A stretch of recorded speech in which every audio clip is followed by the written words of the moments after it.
Pernah kebayang nggak sih ada jaringan tak terlihat yang menyatukan dunia di sekitar kita? Ini bukan internet yang biasa kita pakai di ponsel loh, tapi sesuatu yang jauh-jauh lebih besar.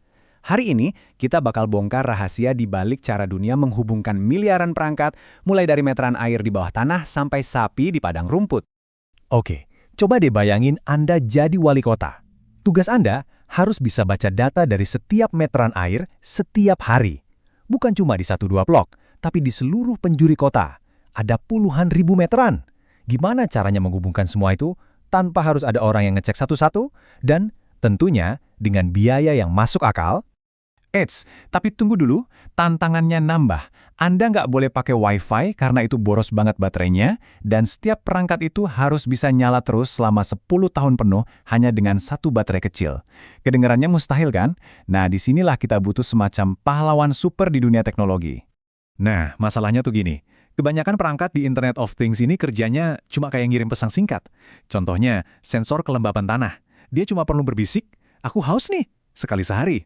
Kalau kita pakai jaringan 4G atau Wi-Fi buat pesan sekecil itu, rasanya kayak nyewa truk tronton cuma buat nganterin sebungkus permen.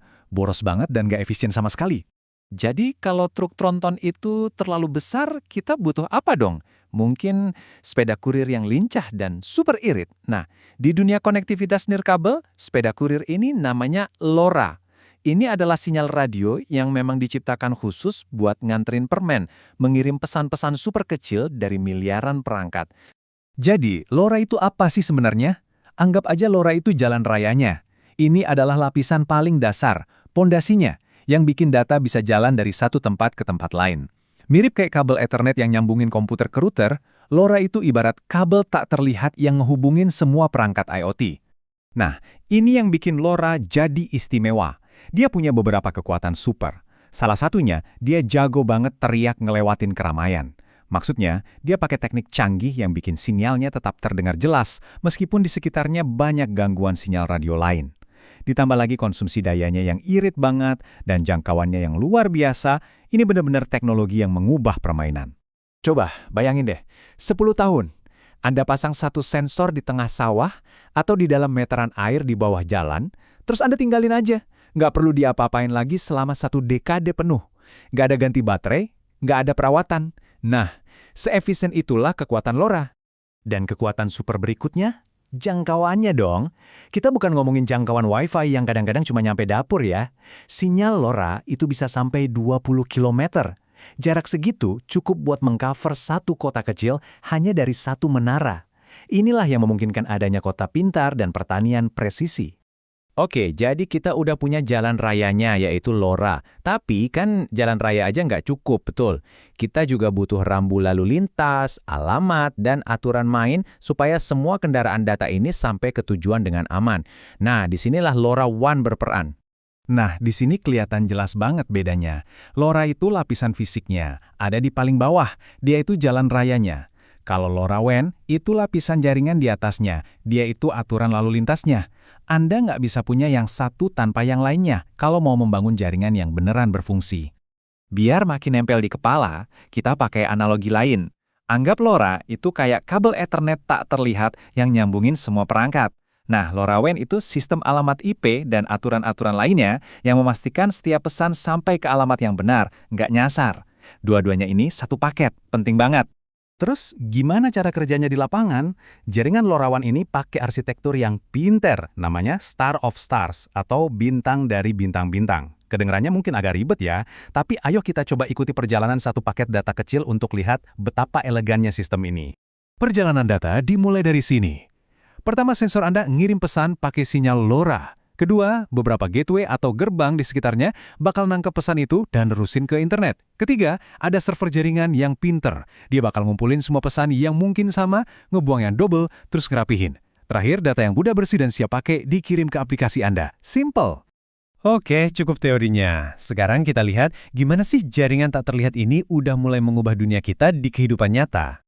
Nah, kunci buat ngerti aplikasinya di dunia nyata itu ini. Nggak semua perangkat IoT diciptakan sama.